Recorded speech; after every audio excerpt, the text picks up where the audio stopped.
Kenya's police face renowned criticism over violence crackdowns. Are there any efforts to make the internet safer for children and youth? Drug abuse is escalating in Kenyan universities. All eyes on J-Star University.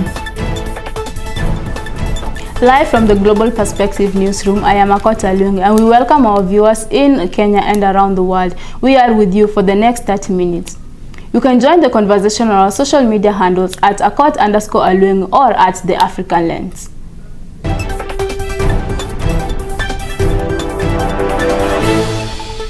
Outrage is mounting across Kenya over rising crisis of police brutality. Human rights groups are raising serious concern about the use of excessive force and a growing lack of accountability within security forces. Our correspondent Jackie takes to us the heart of the crisis, highlighting the voices demanding justice and lasting reforms. Here's her report. Anger is growing across Kenya as police brutality continues to claim lives. From the bustling streets of Nairobi to the rural towns, reports of excessive forces, arbitrary arrests, and extrajudicial killings have become all too common. Human rights organizations say that the most affected are the low-income communities and the youth, who often bear the brunt of violent crackdowns. The struggle for a just and a human rights-based police service has not really been able to move beyond those people who have privilege and power and those that don't. In 2023 alone, at least 188 people were reported killed by police, according to the human rights groups. Activists argue that Kenya's security forces operates with impunity, with few officers ever being held accountable for their actions. However, the police force maintains that it is acting within the law and only uses forces when necessary. IPOA has not failed in its mandate. As the debate continues, victims' families and activists say that they will not rest until justice is served. Because if justice would serve me right, then it means that my name will be healed. The call for police accountability in Kenya is growing louder, but will it lead to real change? Reporting for The African Lens, my name is Jacqueline Kitamba. Police brutality in Kenya is clearly more than just isolated incidences. It's a systematic issue. You mentioned in your report that at least 118 people were killed by police in 2023 alone. That's a shocking number. Are there any legal or institutional reforms currently underway to address this? That's right, Akot. The IPO is actually one of the key bodies that is mandated to investigate police misconduct. Of recent, they have actually launched the police, they have launched several probes, but many families still feel that the justice is slow or rather rare. They have also been called to reform the National Police Service Commission to increase the transparency and the oversight. It sounds like trust in the police is eroding, especially among young people. What are activists saying? Yes, actually, police activists are now demanding more than just policy tweaks. They want prosecutions. They also want real accountability. Many are also calling for the community policing. They want investments in youth programs and mental health support for officers to prevent abuse. But without political will, I believe that the fear of these changes will remain just promises. And what about the government's responses? Any official statements or even indications that change is on the horizon? Yes, actually, the government has maintained that the police act within the law, especially during the protests and crime prevention. However, with the growing local and international pressure, some senior officials have actually acknowledged that there is need for reform. But whether those words turn into action, that remains to be seen. Thank you, Jackie. This is a story we will continue to follow closely. That was our correspondent, Jackie, reporting on police brutality in Kenya, an issue demanding urgency. We are honored to be joined in studio by a human rights lawyer from the Feed Africa. What are the main human rights violations linked to police brutality in Kenya? It is to respect people's privacy, people's right to freedom of expression, and also to protect. Police are actually required to protect and not to brutalize in case there are any, what do you call them? mandamanos. Yeah. Because you find most of the brutality in Kenya currently is through the mandamanos that we're experiencing, based on the protests that have been following, considering the cost of living and other issues that have been addressed in the country currently. Okay. How does the law protect the citizens from excessive use of force by the police? So once a person has been brutalized, they can be able to come and report, make a report with us, and we follow up on the matter. When we find that we have enough evidence to be able for us to proceed through the Office of the Director of Public Prosecution, we follow up on the matter and the person is arrested. We offer also psychosocial support for those protesters, perhaps who've undergone some sort of brutality. So we normally follow up on the matters. The perpetrators are arrested, investigations are carried out. In case investigations are showed you something has happened and there's some form of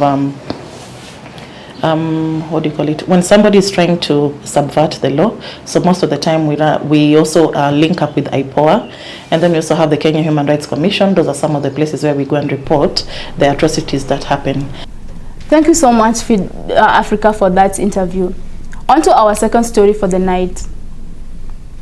As technology becomes more embedded in our lives today, young people are spending more time online than ever before. But with increasing screen time comes growing crisis, from cyberbullying to online predators. Tonight, our correspondent Eva takes a closer look at the hidden dangers children face online and what can be done to protect them. Here's her report. From social media platforms to gaming sites, children and teenagers are spending more time online than ever before.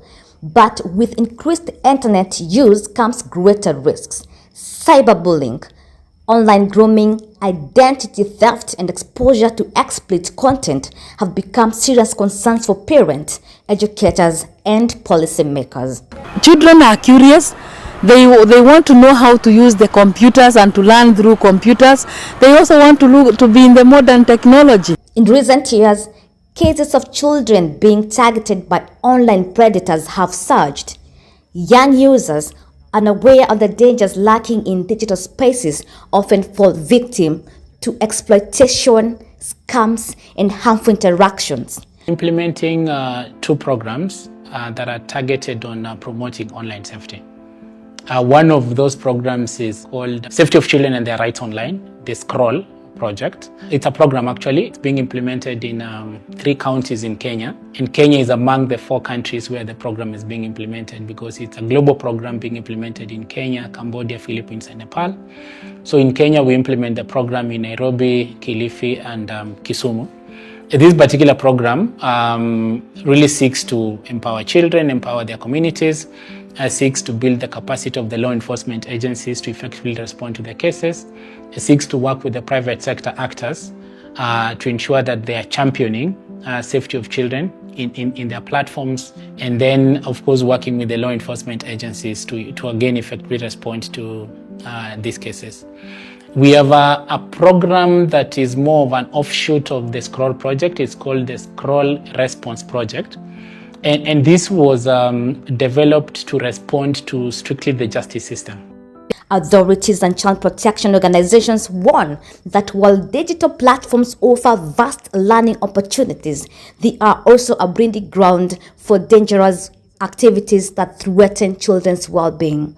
Mass media, where we use production, TV, radios, we use advertisements, we use digital platforms like Facebook, Twitter, Instagram to just pass the message on what type of frauds are happening and what they should be aware about. Cybersecurity experts emphasize the need for stronger digital safeguards, urging tech companies and social media platforms to implement better protective measures for young users. Meanwhile, parents and educators play a crucial role in fostering safe digital habits.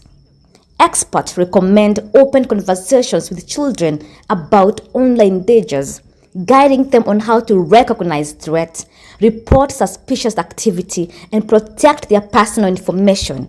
Parents need to explore the online environment together with their children. They need to explore the social media platforms together with their children so that they know which social media platforms are their children visiting or where they've got that digital footprint. We're also encouraging parents to explore the privacy settings in those social media platforms where their children are engaging in. And then we are guiding our parents to reinforce those settings such that their children are not at. With online threats growing daily, the need for stronger laws, improved digital education, and enhanced parental controls has never been more critical. The challenge now is turning awareness into real impactful action. As the digital world expands, protecting children and teenagers online is not just an option, it's a necessity. Reporting for the Africa Lens, I am the Eva. We are joined in studio by Madam Hulda from Uzuzi Hub, a child safer internet organization. Okay, my name is Kitamba. I am the marketing lead at Uzuzi Hub. What is Uzuzi and what do you guys do? Uzuzi Hub is a platform that is transforming young people. We focus on radio development, financial literacy, visual literacy, and innovation, where we bring programs to these young people all the way from primary school up to university, college, and Tibet, for them to learn, for them to grow, for them to adapt a mindset that allows them to become the best version of themselves. Our vision is to powerful self-sufficient young person where you can either be an entrepreneur or you can get into a better career or a course that you want to take. And then in digital literacy, we offer ICDL programs, students to learn basic computer packages and just help them to learn digital literacy. What organizations does Uzuzi work with? So Uzuzi Hub works with high schools, primary schools, universities, and TVETs. So at the university space, you have hubs at TSIE as well, also the University of Nairobi. And some of the protected measures we do in the university is ensuring that the people who are accessing these computers are designated. So when you're logging in, if you're not a student at the university, you're not able to log in. You have to plug in the admission number and your name so that you are authorized by the computer for you to use it. Because recently we had realized that random people were just coming in and doing their own things with the computers in the hub. So we had to bring in that measure to ensure that the people that are using this because are students and are using them for educational purposes. How does Uzuzi aim to protect its users, which are young people and even children, without feeling like their right privacy is invaded? We had a recent incident where there were some students, taking part or using the computers in ways that they're not supposed to. And that's where we can enhance. We had a session with them just showing them the best practice when it comes to computer use, what you're supposed to use, what you're supposed to do, internet as well. What do you go online to be, and how safe is it for you as a student? With that, we have a system to use where we are able to know what the students are doing.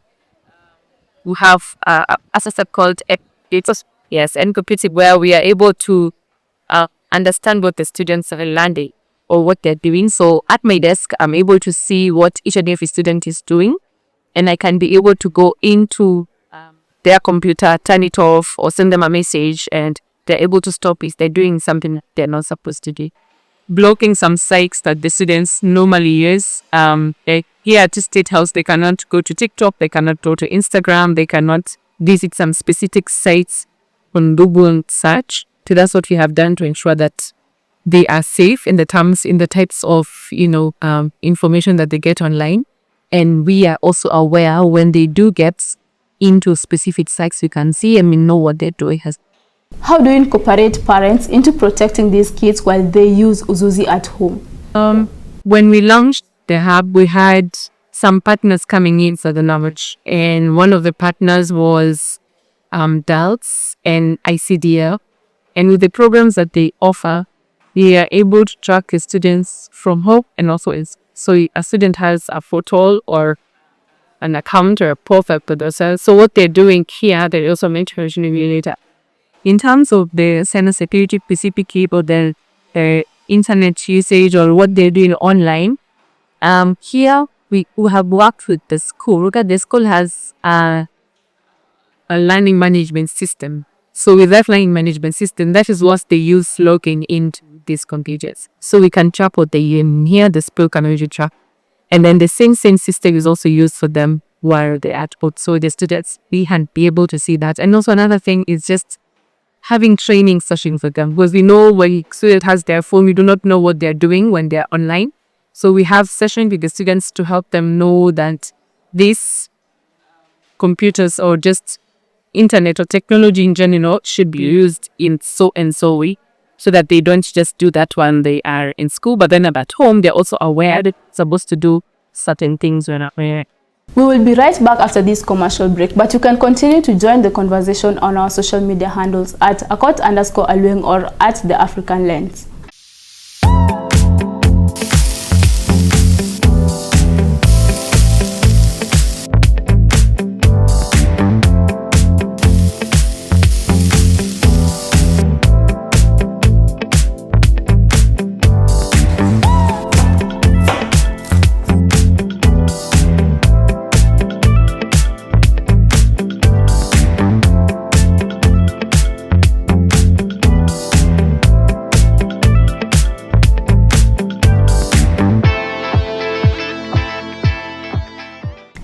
Welcome back. Drug and substance abuse is quietly tightening its grip in Kenya's universities, threatening the future of young minds.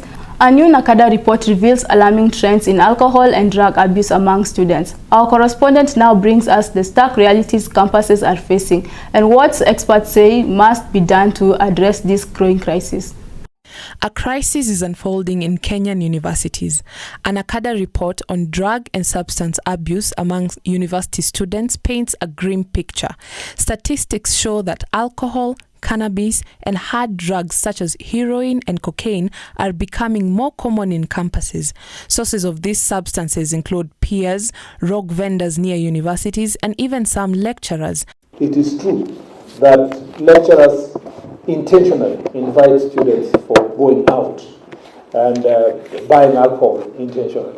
Male students are more likely to abuse drugs, but cases among female students are rising.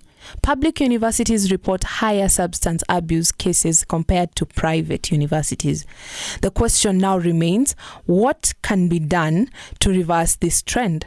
Experts say it will take a combination of strict enforcement, better mental health support, and awareness campaigns to curb drug abuse among students. The real cause of addiction is the cheap alcohol, this ethanol that students are being sold to, very cheap in those small bottles. And these others, funny alcohol here, are the ones that are causing more problem. Why don't we ban those ones first from anywhere near the university and designate the canteens to say you can only sell certain level of alcohol? As universities battle this growing crisis, one thing is clear: urgent care is needed before more students fall victim to substance abuse. Nora Manya, reporting from Nairobi. Joining us now is a youth counselor who will be able to tell us more about this issue. Thank you so much for having me. Sir, please, can you tell us why do you think many students are turning into substances like cannabis, particularly in stressful situations like protest or even the academic pressure? Well, there's a number of reasons. First one being negative peer pressure.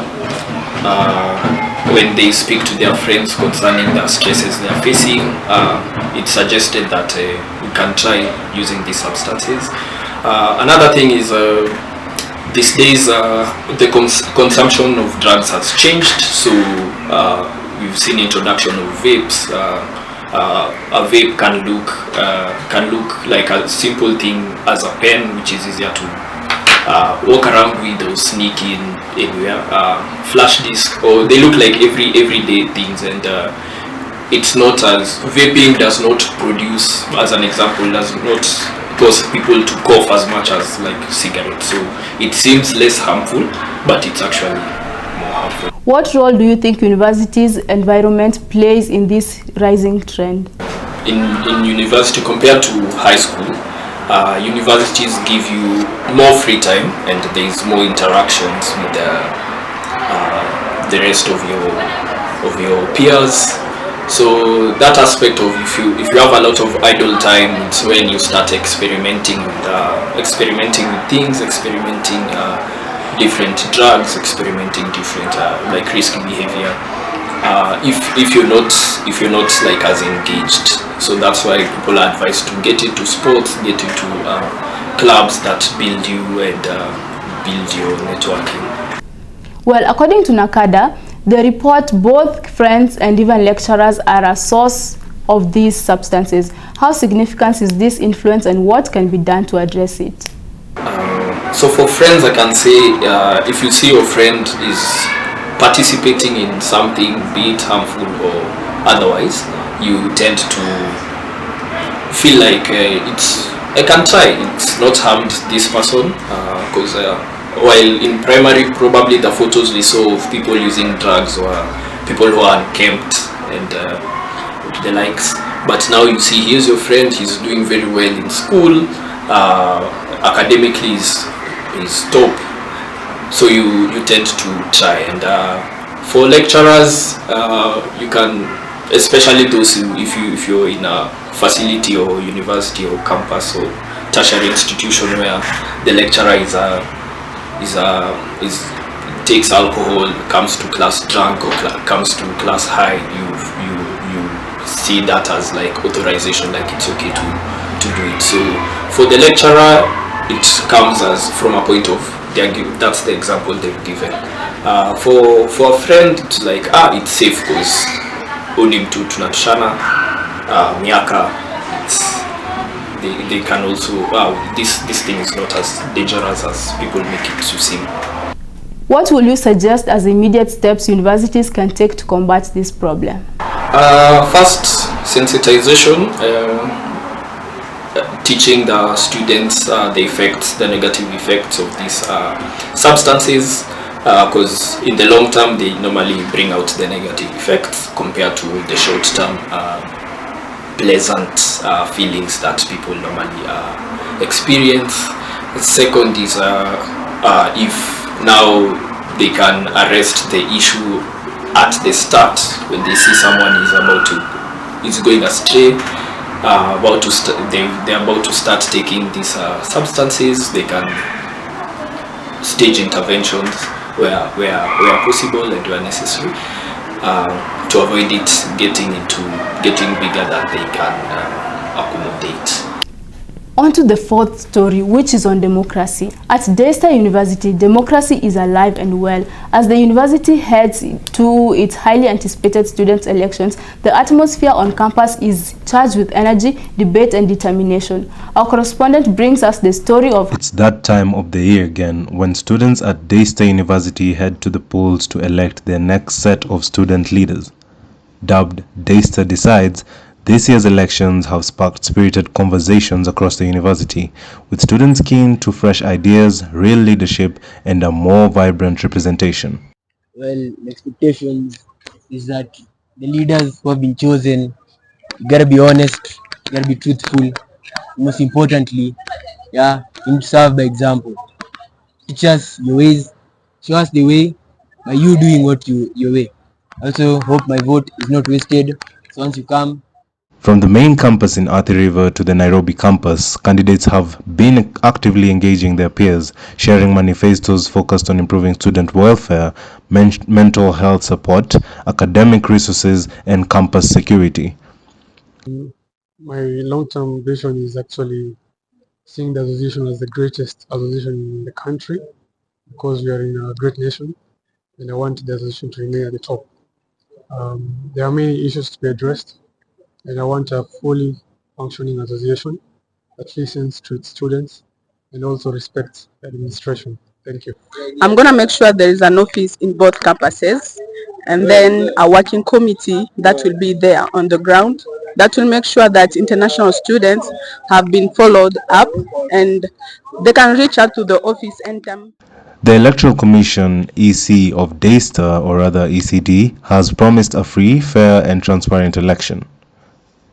Our work as ECD is pretty straightforward at the moment. We facilitate the election, we provide the materials, the venue, we vet the candidates, and we also provide a platform for them to share their manifestos, their debates. Now, for many students, this election isn't just about campus politics. It's about practicing leadership and civic responsibilities. With ongoing concerns about representation, the rising cost of living, and academic policies, the winners of this election will have their work cut out for them. Power is transit. No one will stay in power forever. So don't use your office to bully people, to push people around. As the countdown to election nears its end, all eyes are on Daystar. Whether it's about promises made or change hoped for, this is more than just a vote. This is Daystar deciding its future.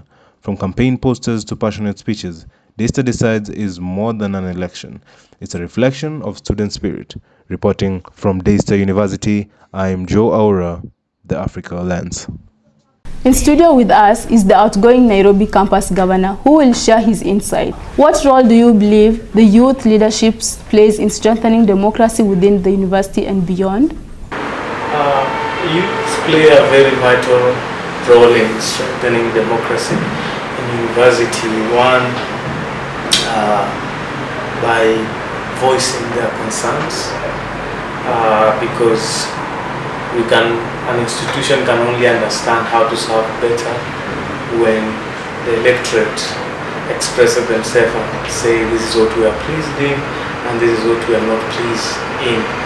And then secondly, by exercising their democratic rights, by voting in leaders they feel that they have their issues presented. And thirdly is by protecting democracy itself. How democratic is the student governance system at Daystar University? Democratic is subjective, but for the 1 year I've served in office, I can tell you there's democracy, but also there is authoritarianism. Because at the end of the day, we as the student leaders, we are serving at the mercy of the management. What steps have been taken to ensure free, fair and inclusive elections within the university? One, you saw the introduction of the Duale Bill, where he proposed to do away with the popular vote, and whereby the student votes in the Congress and the Congress votes in the council. And in Daystar, for example, we have just passed in a new constitution. This is a constitution which is going to streamline a lot of things and avoid all these malpractices we have been seeing before. But a perfect election, we cannot promise you that. There will be always hitches here, and that's how we learn and keep on progressing and making it better. How does your administration encourage students' engagement in democratic processes? One is to talk. Express yourself, because we are in an era where freedom of speech is key. We must protect it. I cannot like you. I cannot, maybe, for example, don't subscribe to ideology, but that does not mean I should mute you. In what role should young leaders play in advocating for democratic governance and even the civic engagement in Kenya? We have seen young people very vocal. One, using the social media, famously the Twitter and also TikTok, where young men are coming out expressing and revealing the secrets the government is doing behind the scenes that are putting this country in jeopardy. Well, that's all we had for you tonight, and thank you for joining us. You can also continue to share your insights on our social media handles. I've been your host, Akota Luengo, and have a lovely night.